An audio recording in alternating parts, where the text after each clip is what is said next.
RUU Kanun Keseksaan Pindaan Nombor 2 2023 bersifat prospektif. Kuota pelajar perubatan IPT kekal.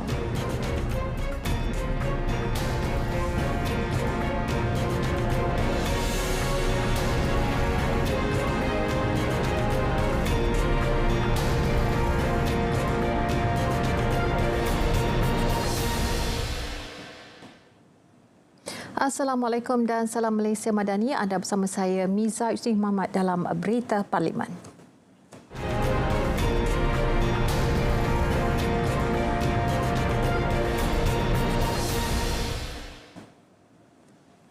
Rang Undang-Undang Kanun Keseksaan Kurungan Pindaan Kurungan Nombor 2 2023 diluluskan. Timbalan Menteri di Jabatan Perdana Menteri, Undang-Undang dan Reformasi Institusi, Ram Kapal Singh menjelaskan pindaan RUU berkenaan tidak bersifat retrospektif, sebaliknya prospektif.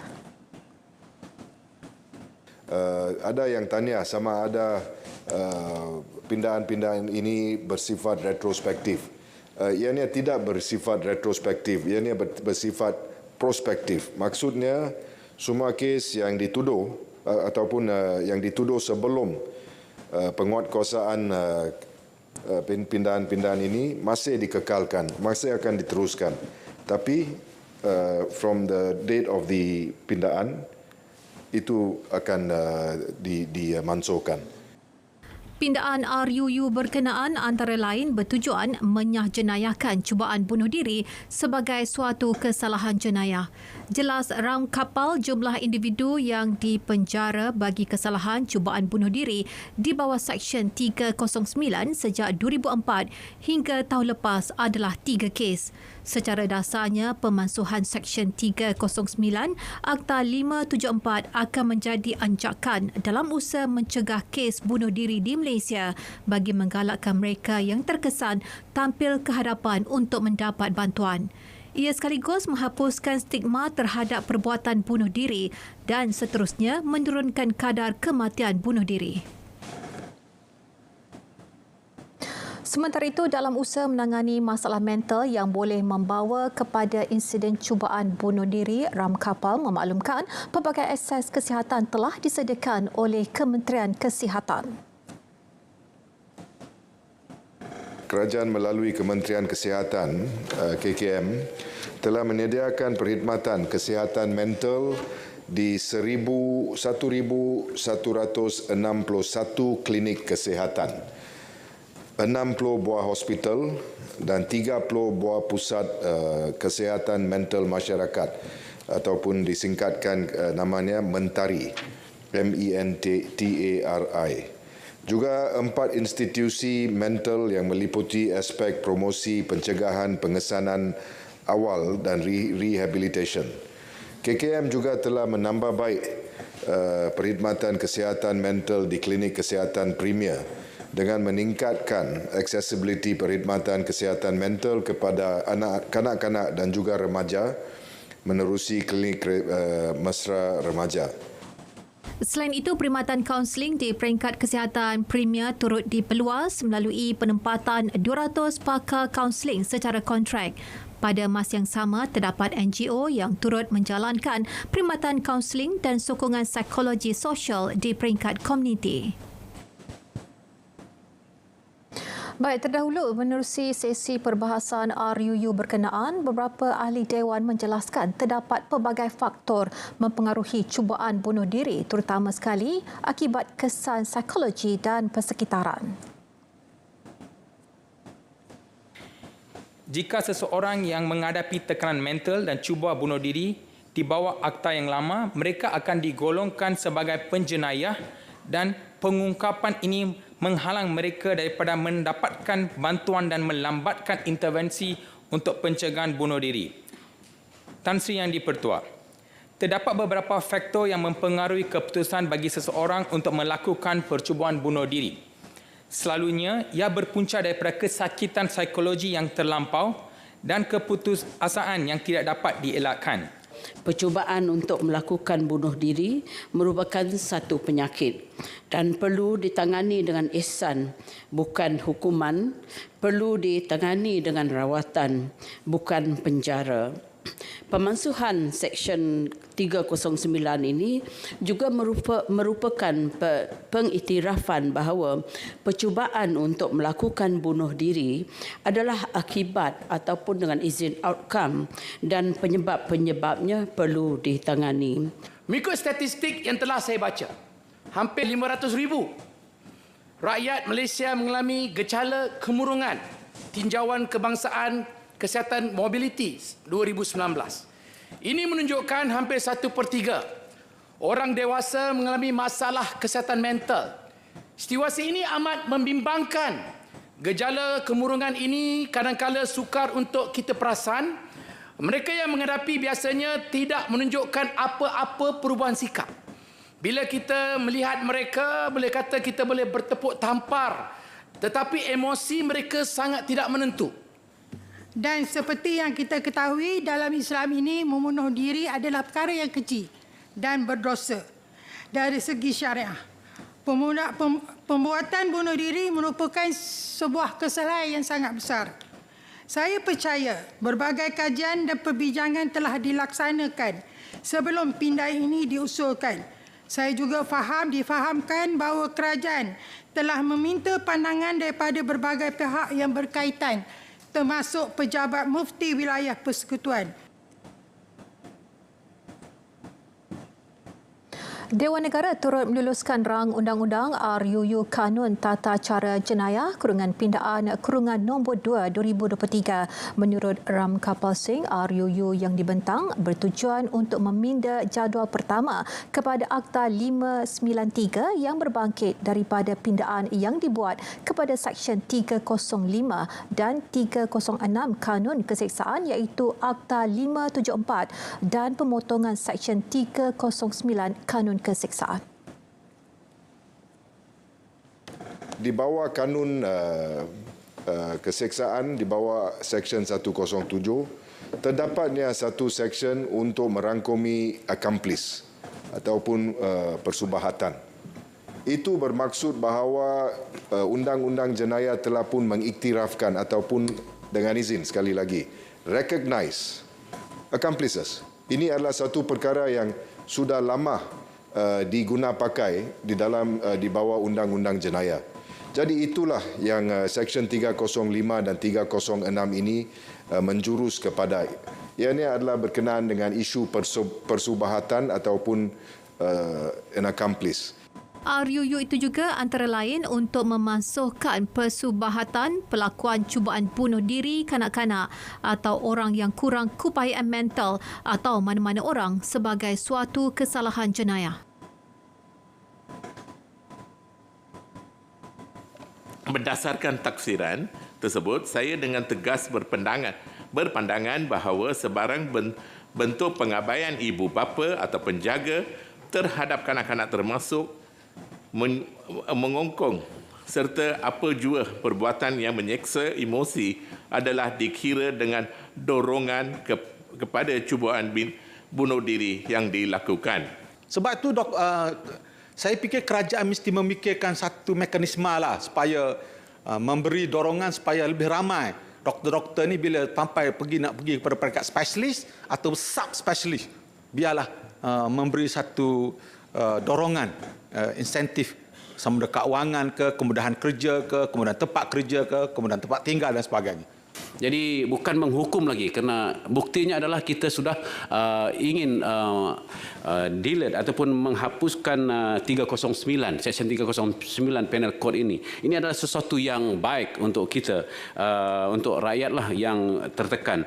Jadi biarlah niat kita sebagai ahli parlimen ataupun Dewan Negara ini adalah niat kita untuk membantu mereka yang tertekan dalam kehidupan mereka, bukan lagi menjadikan dia kriminal. Dewan Negara turut meneruskan pembentangan bacaan kali kedua Rang Undang-Undang Kesihatan Mental Kurungan Pindaan 2023. RUU berkenaan bertujuan memberi mana-mana pegawai intervensi krisis menangkap individu yang mengalami gangguan mental, dan berikut antara pandangan yang diutarakan oleh beberapa ahli Dewan ketika sesi perbahasan. Jadi saya juga mencadangkan supaya dalam hal ini, selain pada 5 kumpulan yang diletakkan sebagai pegawai intervensi, antara yang mudah kita dapat kerjasama di mana-mana tempat, di kampung kita ke, di daerah kita ke, adalah kelompok-kelompok medical juga. Ya, tadi kita kata mereka ni ditahan, dibawa ke hospital dalam masa 24 jam untuk dihandle oleh psikiatris ataupun pegawai perubatan. Tetapi di klinik-klinik kesihatan di luar bandar, ya, kita mempunyai tenaga yang juga terlatih, ya, antaranya pembantu perubatan, medical assistant, ya. Kalau kita biasa tahu, medical assistant ini adalah golongan lelaki, ya. Jadi mereka ada capability tenaga dan juga ilmu perubatan, dan mereka boleh melakukan intervensi awal dan terus membawa ke klinik dan terus naik ambulan ke ataupun terus ke hospital bertemu dengan pihak yang terakhir menangani isu ini, iaitu pegawai perubatan psikiatris ataupun the psychiatrist themselves dengan izin. Saya ingin mendapat makluman balas daripada pihak kementerian pada tahap manakah kesiapsiagaan pegawai intervensi ini dalam aspek latihan dan kepakaran bagi menangani insiden percubaan membunuh diri. Ini memandangkan kepakaran yang baik amat diperlukan dalam mengendalikan situasi tersebut yang semestinya berbeza berbanding situasi kecemasan lain seperti kemalangan, rompakan, jenayah, kebakaran dan sebagainya. Ini juga menggambarkan keperluan kita membuat analisis yang tepat. Apakah ciri-ciri kesihatan mental, apakah kategorinya? Ada barangkali kategori yang menunjukkan kesihatan mental yang mudah dikesan, dikenal pasti, tapi ada individu ataupun orang tertentu yang tidak dapat memperlihatkan sebarang simptom ataupun tanda-tanda adanya kesihatan mental. Maka itu perlu, saya kira, dibuat satu penelitian rincian sebagai garis panduan untuk nanti pegawai intervensi melaksanakan tugas mereka dengan mengenal pasti ciri-ciri berdasarkan kategori mereka yang mengalami kesihatan mental. Kita faham pesakit mental apabila dia mengalami tekanan boleh membuat apa sahaja tingkah laku untuk sama ada mencederakan diri sendiri tanpa niat ataupun tanpa membunuh diri, tanpa niat membunuh diri, dan pada masa yang sama dia juga tidak berniat untuk mencederakan orang lain. Pada masa ini kita boleh rasa pegawai intervensi mempunyai satu hak untuk masuk ke rumah yang berkunci untuk menyelamatkan mereka. Pegawai intervensi berkenaan terdiri daripada gabungan beberapa buah jabatan dan agensi, iaitu polis, agensi penguatkuasaan maritim, bomba bantuan, bomba sukarela, Angkatan Pertahanan Awam dan pegawai JKM. Saya rasa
Bertemu kembali.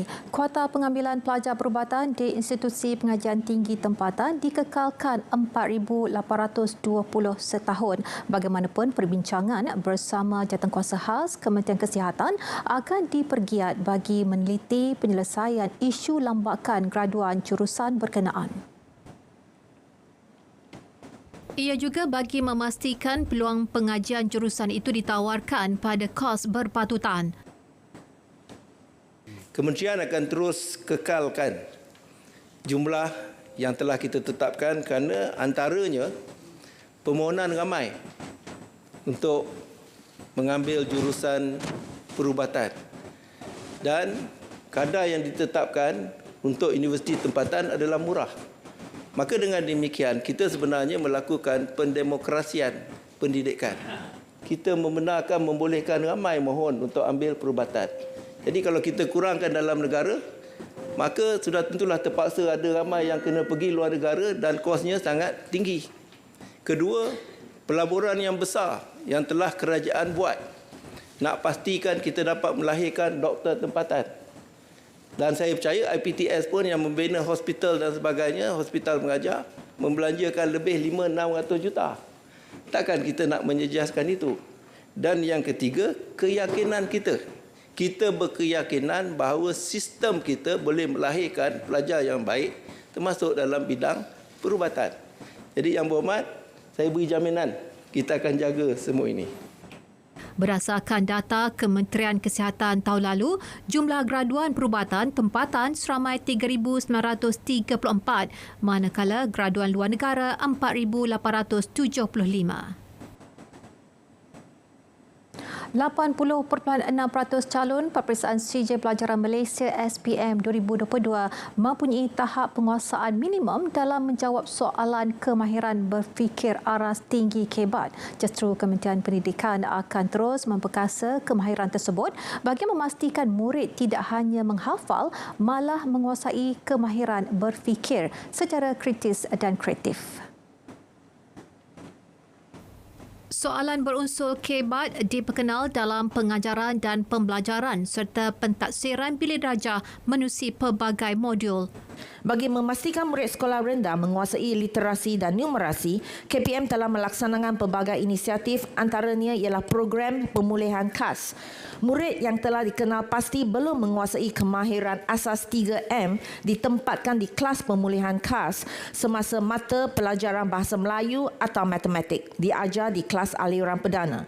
Guru pemulihan dengan kerjasama guru mata pelajaran bahasa Melayu dan matematik memberi bimbingan yang bersesuaian kepada murid sehingga mereka dapat menguasai kemahiran asas literasi dan numerasi. KEBAT diterapkan dalam kurikulum kebangsaan supaya murid tidak hanya menghafal tetapi dapat menguasai kemahiran menilai, mengaplikasi, menganalisis dan mencipta. Sistem rekod perubatan elektronik secara berpadu sedang diperluas di seluruh negara menerusi perkongsian awan atau cloud department, dan ketika ini projek rintis dilaksanakan di Negeri Sembilan melibatkan 59 fasiliti kesihatan iaitu 7 hospital, 41 klinik kesihatan serta 11 klinik pergigian. Melalui projek rintis EMR di Negeri Sembilan, kerajaan akan berupaya mengurus risiko pelaksanaan inisiatif rekod perubatan elektronik EMR seperti faktor ketersediaan fasilitis termasuklah bekalan elektrik, ketersediaan infrastruktur ICT dan lain-lain keperluan naik taraf fasiliti. Selain itu, dasar dan polisi berkaitan perkhidmatan yang terlibat dalam diperkukuhkan dapat dikukuhkan. Juga lain-lain keperluan seperti penambahan sumber manusia dan peningkatan tahap kompetensi terhadap sistem EMR. Setakat ini, 41 hospital, 103 klinik kesihatan dan 31 klinik pergigian di seluruh negara menggunakan sistem pengurusan pesakit sedia ada. Program Mangkin Malaysia Digital Pemangkin dijangka mencana peluang pelaburan bernilai 1 bilion menjelang 2025 dan ia melibatkan 9 sektor digital tumpuan antaranya pertanian, pelancongan, kesihatan, keuangan dan juga ekonomi Islam. Secara kolektif, kerajaan melalui MDEC telah memperuntukkan jumlah keseluruhan RM238 juta di bawah bajet rancangan Malaysia ke-12, RMK ke-12 sebagai pelaburan awam ke dalam 9 sektor pemangkin dengan memberi fokus kepada pembangunan sektor pembangunan industri seperti infrastruktur digital, pendidikan dan memberikan kemahiran kepada rakyat untuk berjaya dalam ekonomi digital.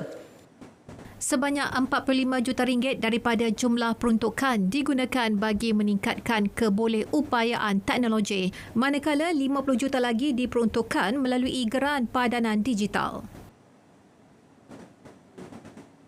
Kerajaan kekal dengan pendirian untuk tidak menambat ringgit dalam usaha menangani penyusutan nilainya berbanding dolar berikutan kesan buruknya kepada rakyat. Jelas Timbalan Menteri Keuangan Datuk Seri Ahmad Mazlan sekiranya dilaksanakan dikhawatiri menjejaskan dasar monetari serta keyakinan daya saing negara di peringkat antarabangsa.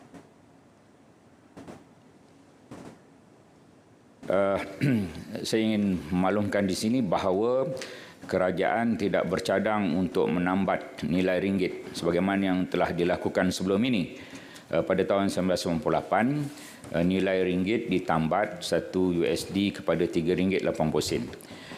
Keburukan penambatan ini, Datuk Yang Ketua, kita akan kehilangan keupayaan untuk meneruskan dasar monetari kita sendiri. Sebagai contoh, jika OPR kita sekarang ini 3.0, OPR Amerika 5.25. Jika kita tambat nilai ringgit kepada USD RM3.80, OPR kita perlu dinaikkan kepada 5.25.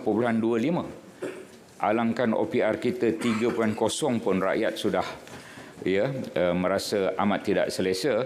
Ini kan pula jika dinaikkan pada 5.25 kerana kalau kita tambat, kita tidak ada kebebasan untuk melaksanakan dasar monetari kita sendiri. Selain itu, penambatan nilai ringgit juga akan mengekang kebebasan aliran modal dalam pelaburan asing negara. Terima kasih. RM10 juta diperuntuk bagi melaksanakan program Ini Warisan Kita bagi memelihara warisan tradisi negara termasuk pembelajaran bahasa ibunda dan kebudayaan. Program dilaksana dengan kerjasama pelbagai pihak termasuk komuniti rukun tetangga, institusi pengajian tinggi, pertubuhan bukan kerajaan NGO dan agensi swasta.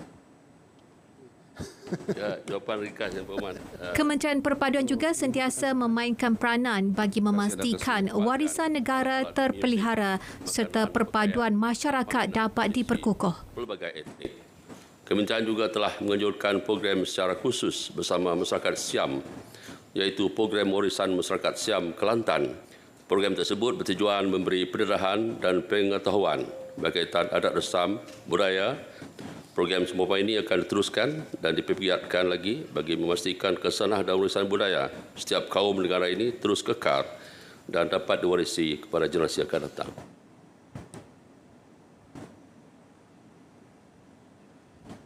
Cadangan penubuhan Agensi Sekuriti Makanan Negara perlu penilaian secara komprehensif bagi meningkatkan keterjaminan makanan sebagai agenda nasional dan ini merangkumi implikasi perundangan, keuangan, sumber manusia serta penyelarasan fungsi antara kementerian. Kementerian ini komited untuk memastikan keterjaminan bekalan makanan khususnya dalam membentuk sistem pengeluaran makanan negara yang berdaya tahan dan membantu pihak pengeluar makanan melalui berbagai usaha yang meliputi peruntukan infrastruktur yang moden dan cekap.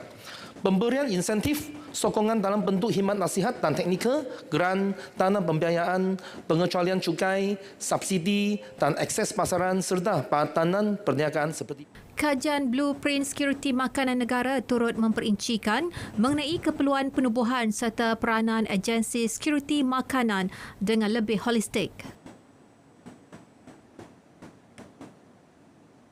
Penggunaan mesin kompos penghasilan baja daripada sisa makanan sedang diperluas ke seluruh negara. Inisiatif diusahakan oleh Perbadanan Pengurusan Sisa Pepejal dan Pembersihan Awam SWCOP itu dapat membantu kerajaan dalam merawat sisa organik yang dibuang ke tapak pelepusan.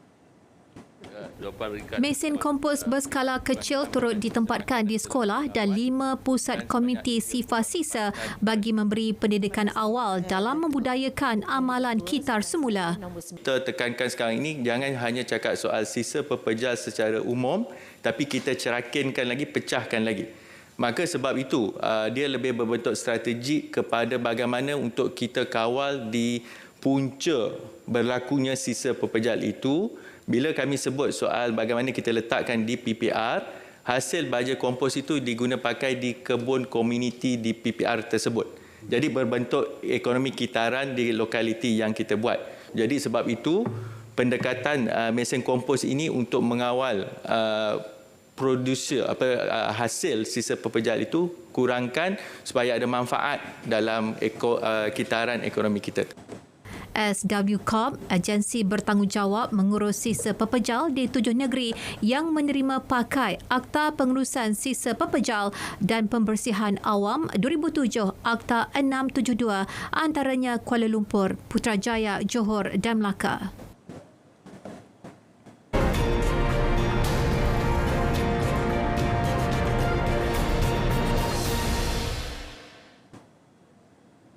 Timbalan Yang di-Pertua Dewan Negara Datuk Nur Jazlan Mohamad komited dalam membantu menjayakan agenda kerajaan madani dan ini termasuk pelaksanaan pengenalan semula Akta Pentadbiran Parlimen ke arah pengukuhan fungsi institusi legislatif negara.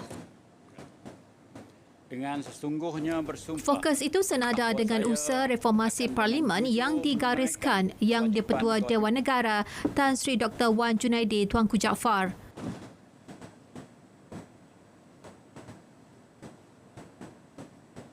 Dan saya juga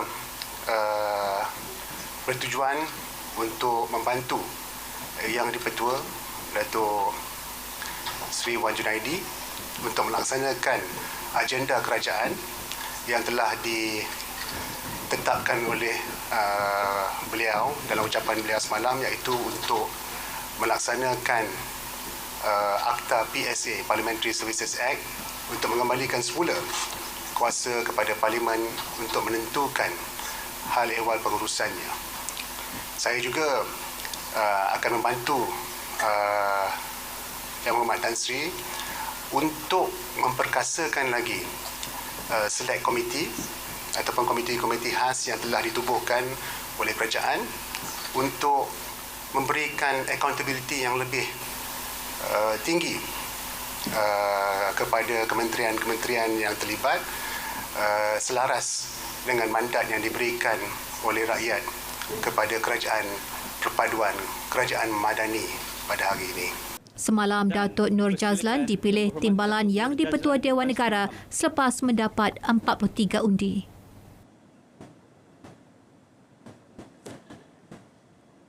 Baik, berita Parlimen 20 Jun 2023 berakhir di sini. Saya Miza Isni Muhammad. Malaysia Madani, tekad perpaduan penuhi harapan.